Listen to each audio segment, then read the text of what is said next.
Today we're going to talk about shelter. Shelter does several things. It protects us against the elements from the outside world, because if we're not in our homes, we're going to need to have some type of shelter to protect us. It protects us against losing our body heat that escapes quickly if we don't have adequate shelter.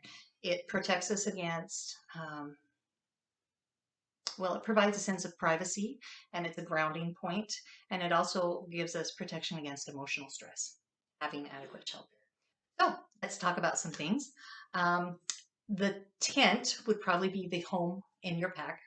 You can't put an RV in your 72-hour kit, so the tent, what I like to do is store my family tents, the big family size, or at least the pop-up tents, next to the 72-hour kits, because they won't fit in the kit itself. But in the kit, you can put a commercial tube tent or something similar, very small. This basically is just a tarp and string. And so if you grab a tarp and you have string, you can make something that's very similar to the tube tent. Bedding. So of course, when you go camping, it's always good to have a sleeping bag. Sub-zero temperature would be preferred. It takes up a lot of space. If you don't have that, you can get just a regular blanket, roll it up, put it on your pack. Probably won't fit in it, depends on which pack or container you're using. The best would be, of course, the wool blanket. Not comfortable, itchy, but wool clothing, wool blankets are best for emergency situations, because even when it gets wet, it keeps you warm. It's life-saving, even though it's not that comfortable.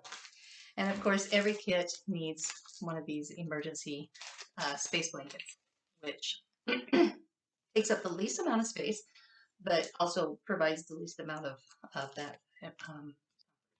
But it does preserve your body heat. That body heat trapped. All right, wet. We need to protect our skin from getting wet. If you have a garbage bag, just garbage bag in your kit for sanitation or for whatever purpose, this can double as a poncho. You just poke a hole in the bottom for your head and your arms, and it can preserve a lot of your, keep your core mostly dry and preserve that body heat from leaving. And of course, the hooded poncho that you can get, the real cheap ones that go in the kits, same thing, just sewn a little bit differently. I store just a regular real vinyl poncho in my car, so that there, if I'm in a situation in my car, and if I have to if I'm taking my kit, I can grab it out and go with it. So, put it on my head or whatever. The last thing is clothing. A lot of times this gets overlooked, but like I said, that body temperature loss is really important. And so if you get wet, you have to take those clothes off and put on warm, dry clothes. Wool, again, is preferred, the best. Cotton, and unfortunately all I have in my kit is cotton. I'm going to get wool someday, but maybe that's a Christmas option. But cotton clothes, if they get wet, it has a wicking effect, which kind of makes you wetter and get colder and allows the heat to escape. Not the best option.